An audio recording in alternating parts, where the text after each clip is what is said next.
All right, welcome back to Fibs 2.0. This is the second video for the Fibonacci strategy. I know it is pretty clear already on how to use it, how to use the Fibs, how to use the strategy. I just want to do some clarifications in case you want to add some extra confirmations. Works good already. I've been using it for a very long time. I still use the strategy for my scalping account. As I said already on some other videos, make sure that this strategy right here is used on another account compared to your intraday account. What I recommend to do is that if you want to do both intraday and also scalping, you need to have two separate accounts. You cannot do both on the same one. I mean, you can, but it will be harder to actually divide your trading style in the same account between the two. So I recommend you to have two separate trading accounts, one for scalping, one for intraday trading. In this case, I'm still using the Fibs strategy for my scalping. I also added the 1 minute strategy to my scalping account. Before adding it, of course, I did 1 month and a half of back testing that strategy, and it is working very good. But other than that, keep in mind that I didn't delete the Fibonacci strategy. I'm still using the Fibonacci strategy, so I'm using both of them in the same account. In this case, it is fine because it is about scalping. They are both about scalping, so it is fine to use them together. Now, I know that I will add the 1 minute strategy, but keep in mind that the Fibs are always important, and also it is a good strategy. I mean, as long as it is making you money, keep using it. There was no reason for me to delete and to stop using this strategy just because I started using the 1 minute strategy. There's no reason for me to stop using the Fibonacci strategy, which is making me money, which is increasing my account, is making me money consistently, and therefore there is no reason to stop using it as long as it makes money. All right, so Fibs 2.0, let's start with the outline. Let's see what we will go over. So first of all, I want to go over the trading sessions, how to use it during the trading sessions. Euro vs GBP pairs. This is the second point that we will cover, starting from higher time frames. And in this case, I will also cover how to go to higher time frames to see for certain type of confirmations, to see also how the setups are aligning also on higher time frames. We didn't do that on the last video. Keep in mind that it is fine, it works good. If you only look at the first video, at the first Fibs video, you are already fine to trade with that strategy. This is only for extra confidence, just to master it a little bit more, but keep in mind that it is fine as long as you really backtest and use the strategy based on the first video. In this case, we will add some more things that I'm sure they will help you to get better with this strategy. So starting from higher time frames, in this case, we will not use moving averages. Reason why I'll tell you later why, and also how to align higher time frames with lower time frames. And the last thing is extra confluence. Confluence for entry. All right. So these are the things that we will cover in this video. They are really important, but not 100% necessary. As you know, I'm sure that they will be important because you will get better at this strategy and you will actually have like more confirmations, and also you will be just more confident to take the trades and just do scalping with this strategy. So let's start. If you remember in the last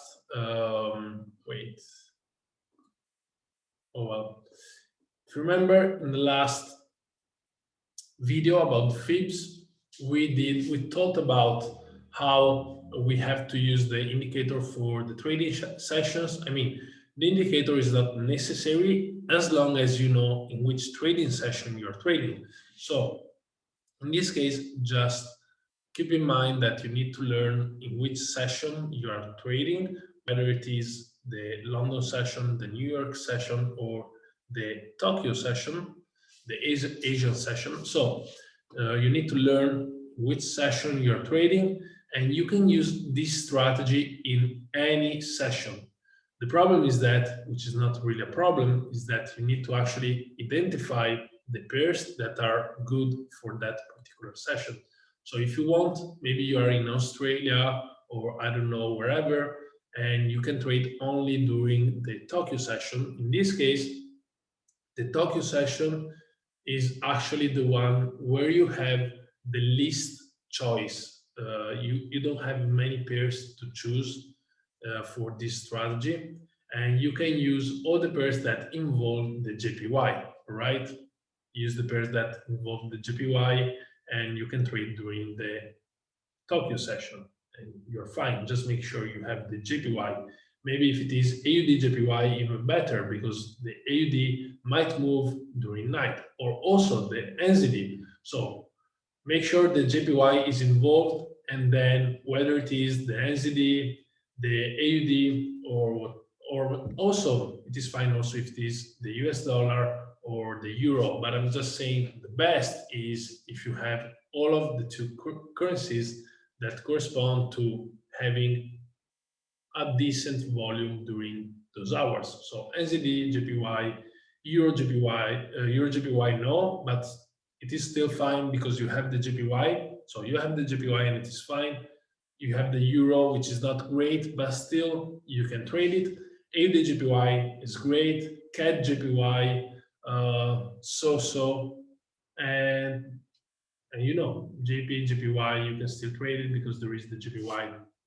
Just if you have to pick the best ones, I would say AUD JPY and NZD JPY. Keep in mind that this strategy can be used on any pair. So I'm just giving you some recommendations, but it can really be used on any pair. I'm just telling you which ones could be like the best during a certain time. If you're trading during the New York or London session, I usually use this strategy. In the beginning, I used to use it during the London session. Right now, I'm using it during the New York session, and I'm using it on any pair. I mean, Euro USD, GBP USD, AUD USD, any pair is fine as long as you follow the steps, use a good risk management, use a good risk-reward ratio, and so on. So keep in mind that you need to learn in which strategy you're trading, in which session you're trading, and depending on that, you can either trade all of the pairs, maybe if you are during the London or New York session, or if you're trading during the Tokyo session, then you might prefer the JPY pairs, right? Right, with that being said, let's move on. And we have, I already talked about the Euro vs the GB against the GB pairs. As I said already, during London and New York sessions, you can trade any pair, so you're fine. Now, let's move on to how to go from higher time frames to lower time frames. If you remember on the last video, I talked about how to use it only on the 15 minutes, which is fine. It is fine, it works well. But if you want some extra confidence and you have a little bit more time to trade, then you want your analysis to correspond to your higher time frames. So if you're trading on the 15 minutes, you're not actually trading only in the 15 minutes, but you also want to check the 4 hours, the 1 hour probably. So what I will do is actually start on the 4 hours, just check the direction. In this case, we can see on Euro USD, we're inside this channel right here, something like this, which is bearish. It is bearish, but it is after a strong bullish push. So I will just wait and see, actually check also the market structure. I will make check the video for the market structure only. I'm making a video only for the market structure, or you can also find it on the supply and demand video. So you have the high, you have the low, lower high, lower low, and we're making a lower high. Maybe in this case, we believe that in 4 hours we are overall bearish. But let's go to the 1 hour. On the 1 hour, we have this uptrend. So what we could do is actually wait for the price to align with our higher time frames analysis. All we do is actually start from higher time frames. Make sure to also check the market structure video. We are starting from higher time frame. We decide and we see which direction the market is going. In this case, it is going to the downside, and we have to wait for the lower time frames after that to align with that opinion. In this case, the opinion, and of course it is not only an opinion, but we are going to the downside, and we need to wait for the lower time frames to align to this direction. So 1 hour we're going up. So unless something like this happens and finally we turn bearish, as you see, higher high, higher low, higher high, and then lower low compared to the previous low. So we're turning bearish. In this case, we can start looking for sells. How do we start looking for sells? The 1 hour is aligning to the 4 hours. So we are bearish also on the 1 hour. We go to the 15 minutes where we use the fib strategy. And we finally see that the 4 hours, the 1 hour, and of course also the 15 minutes is turning bearish, and we start looking for sells. We put down the fibs. This is just an example, of course, and we wait for the retracement in order to enter the trade and continue. All right, so this is an example of how to go from higher time frames to lower time frames. Let's see another pair. For example, GBPUSD, all right? GBPUSD, we can see that we were ranging, we went to the downside. This turned out on the 4 hours to be a fake breakout. We pulled back inside of this range right after, and right now we're not bullish or either bearish, just because we're going sideways. Now, let's make an example. So let's say that we have a breakout to the upside, all right, and therefore we're turning bullish. Reason why is because according to market structure, and make sure to understand market structure because it is one of the most important things. According to market structure, we are making a new higher high compared to the previous highs, and therefore we are bullish. Also, the direction is to the upside. We go to the 1 hour. If this move happens, of course, we're bullish. So we are aligning on the 4 hours with on the 1 hour together with the 4 hours. And then we will need to go to the 15 minutes in order to use our strategy, the Fibonacci scalping strategy. We would put the fibs down, wait for the retracement, and then enter, all right? Now, if you see, I'm not talking about the 3 entries or all of that stuff. Reason why is because we will cover it in a bit. So why did I start the fibs from here? It is just an example. It depends from where the leg, I hope you remember the concept of the leg, starts. Of course, if we have a huge move from here, then the leg starts from here. Since also because it is breaking the previous highs, and therefore this is the leg that breaks the previous structure. Remember this, the leg that breaks the previous structure, and then we have the retracement and continuation, right? And we still use the Fibonacci scalping strategy, even if we start from higher time frames to look for confirmation. Right, now we are, as I explained already, we are aligning all the time frames. Now the next step is, in the last video, I explained to you how to use it with Euro USD. So 10 pips stop loss, 10 pips take profit, and so on. And the 3 entries, one at 0.62, one at 0.705, and one at 0.79. Now, what I recommend you to do is if you are using it also on other pairs, the stop loss needs to be bigger compared to Euro USD. On Euro USD, I recommend you to increase it. Reason why is because the strategy with 10 pips stop loss was okay as long as we were before coronavirus. As you know, this video is being recorded after coronavirus and the volatility increased. There are more spikes, there are more fake breakouts. There is just more volatility in the market and we need to increase the stop loss size. So what I recommend you to do is, first of all, avoid entering at the 0.62. Look for the other two entries, all right? Now, the second point is if you're entering for buy, you want your stop loss close to the one level and your take profit. Now we will start using 1 to 2 risk to reward ratio, okay? Instead of using only 1 to 1. 1 to 1 is fine, it is working. I used to do it too. I was making money with it.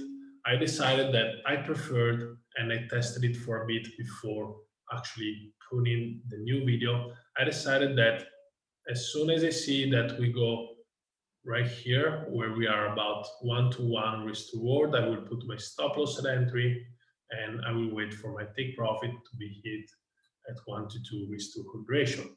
Your stop loss needs to be close to the one level. Now, keep in mind that, as I told you already, we are increasing the stop loss on Euro USD at about 15 pips, but it is not a fixed rule that it needs to be 15 pips. It could be 16, 17, or 14, depending on where the one level is. Because, of course, if the fibs are much bigger for some reason, and we put the stop loss at the one level will be farther compared to the 0.79 or 0.705, and therefore it will be a bigger stop loss. Vice versa, if the fibs are really small and we enter right there, we will have smaller stop loss just because it is still close to the one level, but the fibs are just smaller. So keep in mind, stop loss close to the one level, risk to reward ratio 1 to 2. Put your stop loss at entry after you go 1 to 1 risk to reward. This means, for those of you who didn't watch the risk management video yet, it means that if the stop loss is 15 pips and the take profit is 30 pips, and therefore the risk to reward is 1 to 2, once you go 15 pips into profit, you are at 1 to 1 risk to reward, because the stop loss is 15 pips, you are up in profit 15 pips, and therefore we are at 1 to 1 risk to reward ratio. At this point, you put your stop loss at entry and you wait for the price to go to your take profit, which is at 1 to 2 risk to reward ratio. Now, keep in mind, this strategy, the reason why you see the 0.27 is because this strategy could be used also for longer trades. Yes, you do scalping, but you plan on holding more, and maybe 0.27, the minus 0.27 could be used for a target. Now, you're getting a lot of information. So I'm telling you to increase the stop loss. Instead of 10 pips, use 15. I said how to use higher time frames together with lower time frames and so on. Now, I don't want to confuse you also with the 0.27 target. What I recommend you to do is to use a 1 to 2 risk to reward ratio. Probably your stop loss will be right here, take profit will be right here, and you're fine. As long as we use a 1 to 2 risk to reward ratio and we have a good win rate, we are fine. Don't try to overcomplicate things just because of greed, just because you get greedy and you want to make more money with a 1 to 4 risk to reward ratio, because your accuracy will drop and you will not master the strategy. You need to actually master this strategy, how I'm actually teaching it to you. So first you do this, and then with time, probably even 1 year or more, you will see which are the best times to actually hold until the minus 0.27. But don't do it for now. You don't need it. It is not needed. Most of the times, 90% of the times, I close at 1 to 2 risk to reward ratio for this strategy, so you're fine. Now, as I was saying, last information that I wanted to give to you is that I said that for Euro USD, you are increasing your stop loss from 10 pips to 15 pips. Now, for all other pairs, so GBP USD and all GBP pairs, you need to, so GBP, so whether it is GBP USD, GBP JPY, GBP CHF, and so on, you need to increase it to 20 pips. So for all GBP pairs, your stop loss will be 20 pips, which will probably correspond. I mean, this is a general guide, as I said, for Euro USD, which the guide is about 15 pips stop loss. And then you need to check, of course, where the one level is. Sometimes the stop loss will be 17 pips, sometimes 14. It depends where the one level is. For GPUSD is the same thing. The general guide says that the stop loss needs to be about 20 pips, but then of course it depends where the one level is. Sometimes it will be 22 pips, sometimes it will be 19, 18 pips, all right? Just keep in mind the general rules, and then it doesn't matter if it is 1 or 2 pips of difference, as long as you stick to the rules of putting it close to the one level, holding for the 1 to 2 risk to reward ratio, putting your stop loss at entry, and so on. Now make sure to check out the market structure video and also the supply and demand, and you will see actually how to align the higher time frames with the lower time frames. All right, I hope this was helpful for you, and I see you soon in the next videos.